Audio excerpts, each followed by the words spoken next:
Komiði sæl.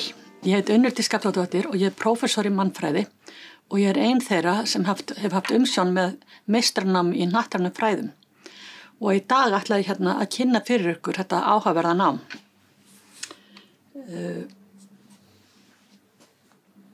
Hvað fjallar hnattræn fræði?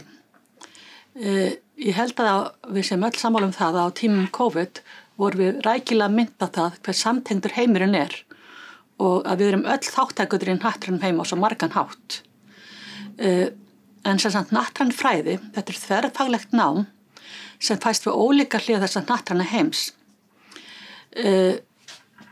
Og áherslan á fræðilega þekkingu á hnattrænum ferlum og tengdum fólksflutninga og fjölmenningafræðum, tengdur þróunarfræðum og hnattrænni heilsu. Og viðfangsefnin eru sett í félagslegt og menningilegt samhengi og það lögð áhersla á það að skoða viðfangsefni út frá mörgum hliðum. Þó svo að námið sé staðsett í námsbrautinni í mannfræði, þá mjög mikil áhersla lögð á þverfaglega nálgun. Og náminu ætlað að veita nemendum fræðilega og hagnýta þekkingu til að takast á við fjölbreytt viðfangsefni í síbreytilegum heimi. Hér semst bæði fyrst og næstum að ræða meistaranám, en það einnig að taka viðbótarnám og það eru 3 kjörsvið í hnattrænum fræðum.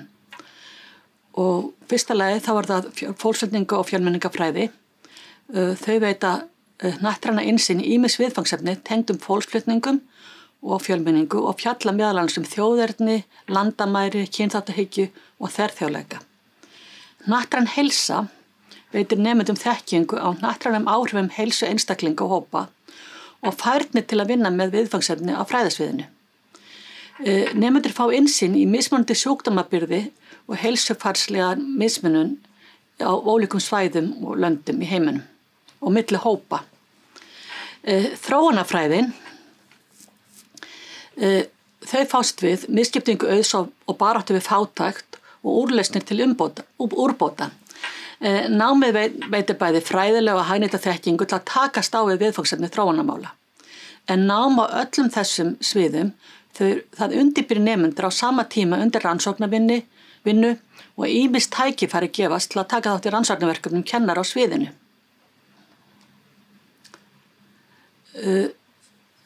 Nemendur í hnattrænum fræðum, þau koma mjög víða að. Bæði koma þau víða þau koma frá ólíkum löndum, en líka þau koma víða að í þeirri merkingu að námið opið nemendur sem hafa lokið grunnnámi BA eða BS í fjölbreytilegum fræðigreinum með fyrstu einkunn.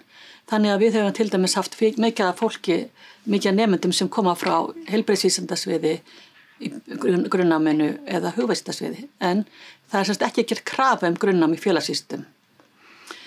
Og námið má taka í fjarnámi og það fer fyrst og fremst fram á ensku, en það þó yfirleitt í lagi, eða ofta tíðum í lagi að skrifa verkefni sín á íslensku, en umræða og fyrirlestrar fara fram á ensku.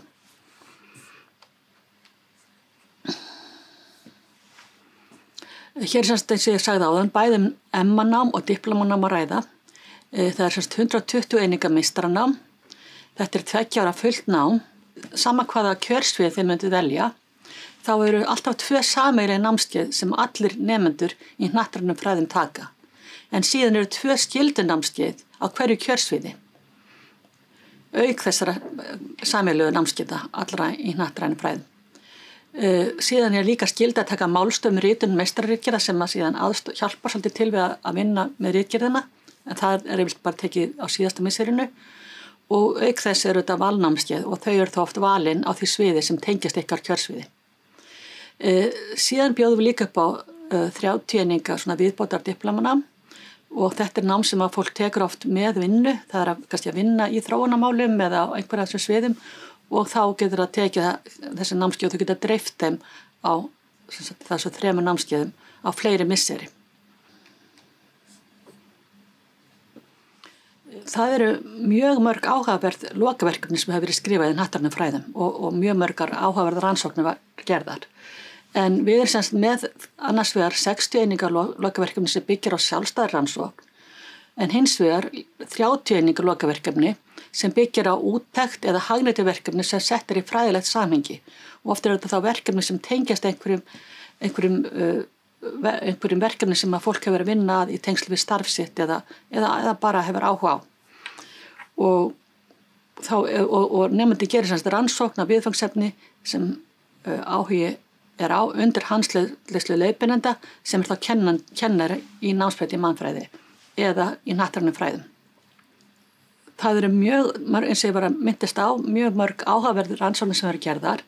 Dæmi til dæmis nýlega rannsóknum reynslu erlendra leiðsögumanna sem fara með túristi hestaferðir á Íslandi, rannsókn á upplifun kvenna sem eiga uppruna frá Miðausturlöndum, viðbrögð á Íslandi við ebólafaraldri í Vestur-Afríku, leiðir við að takast á við malaríu í Gínea-Bissá, hefðin að senda börn í sveit og eins og þið sjáðu að þessu verkefnu þá eru rannsóknir gerðar mjög víða, bæði á Íslandi og síðan í öðrum heimslutum.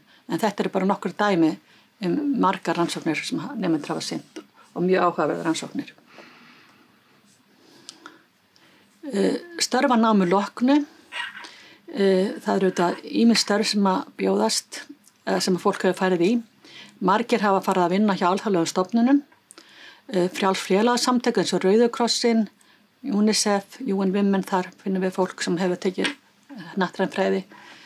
Margir hafa farið að vinna hjá ráðuneytunum, hjá fjölmiðlum og síðan alltaf einhverjir sem að fara að vinna í til dæmis framhaldsskólum eða öðrum skólastigum. Og þetta er bara nokkur dæmi það starfa námloknu. Og ef einhverjar spurningar vakna eftir þessa kynningu, þá endilega hafið þið samband við nemendaþjónustu félagsvísindasviðsins. Hér getið þið séð símanúmerið og netfang og endilega nýta netspjallið og endilega leitið upplýsinga á heimasíðu Háskólans.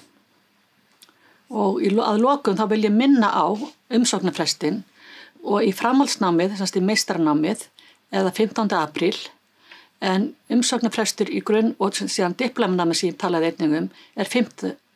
júní. Takk ykkur fyrir.